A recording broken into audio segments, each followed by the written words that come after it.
Tampa, Detroit. I actually like Tampa plus the 6.5. I think that Bulls defense, I think they can give Goff problems. I think he's someone who every time he drops back to pass, I don't fully trust him. I think he can really confuse. I think Bulls and that defense can really confuse Goff and make his life miserable. Yes, the Detroit can run the ball a little bit better, but I don't fully trust Jared Goff in this spot.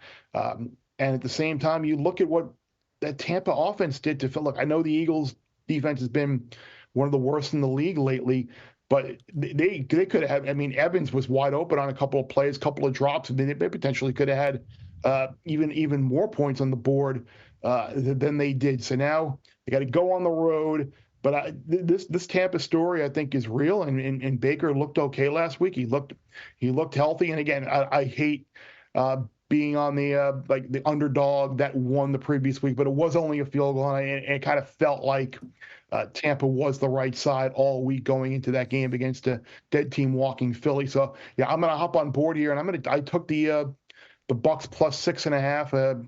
Is the one underdog I really can get behind this week with a lot of confidence. So, Will, any thoughts on Tampa, Detroit? You hate the Bucks? You like the Bucks? What do you think? I'll take you on head-to-head here. I'll take Perfect. The Lions. I can't bet a team. I know it's 6.5. I just don't give Tampa. I can't see them winning this game, and I don't want to take under a touchdown with a team that I'd just be shocked if they won. I go back to week 6, and I know it was a long time ago, but Tampa did nothing on offense. 6 points, 2 of 13 on third down. They only had 13 first downs. Now you're going to switch venues. That is going to be a crazy crowd Sunday afternoon. Detroit can at least stop the run or rush the passer. Detroit winning this game by a touchdown doesn't seem unreasonable to me. I think Detroit's the better team. Look, I've always felt like the division round is sort of where Cinderella goes to die. If Detroit wins this game and they don't cover, I guess I'll live with it. But I think Detroit's marching on here to the Final Four. Detroit in the NFC title game. What a world this has become. And it's kind of fun here. This is just such a random matchup. Tampa was such a long shot to even win this division, a bad division at that. We get an old NFC North rematch, an NFC Central rematch. These teams used to be in the same division. But I think Detroit wins. I think they cover. I don't love being on all the favorites here, but I just have a hard time seeing Tampa win this game.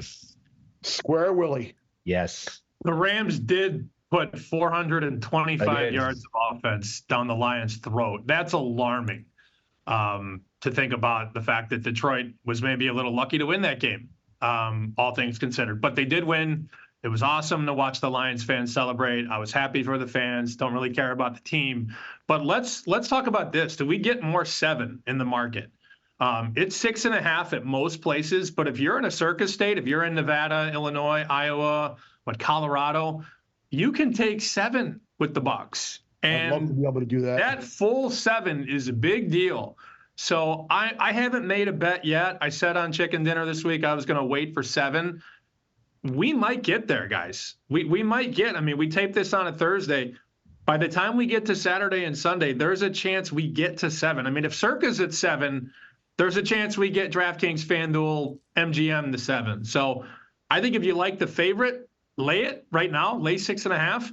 And if you like Tampa, you might just want to wait for a full 7. I rarely advocate for a full game over, but how do we not get a lot of points in this game? We have 2 really bad pass defenses, right? The Bucs saw the second most yards in the NFL to players in the slot, where the Lions do really well. Amon-Ra St. Brown, Sam Laporta, now he's coming back off that injury, obviously, was a little bit slow in the game against the Rams. On the flip side, Detroit, Sammy mentioned it, 425 yards last weekend. They played really well in the red zone. They forced a lot of field goals. The Lions do not have a particularly great red zone defense.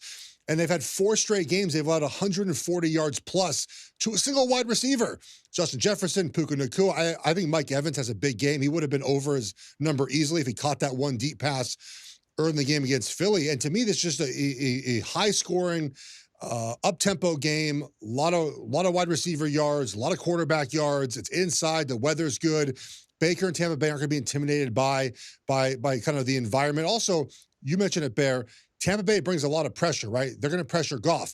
Well, also, on the flip side of that is if they don't get home, there's one-on-one coverage against all these Lions skill players. There's an opportunity for big plays to be made for the Lions. So, to me, I see a lot of points this game. I would actually advocate for the over, which is pretty rare for me to take. Bear Bets full episodes drop twice a week right here on the Bear Bets YouTube channel. Remember to subscribe to stay ahead of the odds, and let's celebrate all of our wins together.